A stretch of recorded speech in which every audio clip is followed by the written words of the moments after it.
இல்ல, சாதகத்தை சொல்ல அது பகுத்தறிவுக்கு இல்ல. சாதி மத வேதங்களை அறிவு கொண்டு வெட்டு ஒரு மனிதனாக வாழ்வதுதான் நன்று முரசு கொட்டு.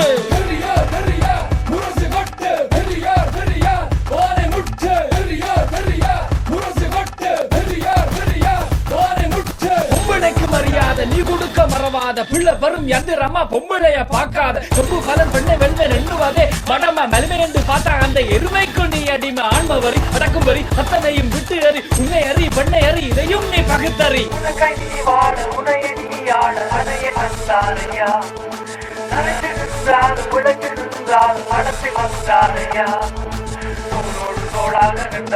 சுய மரியாதை கொண்டாட செய்தாரையா.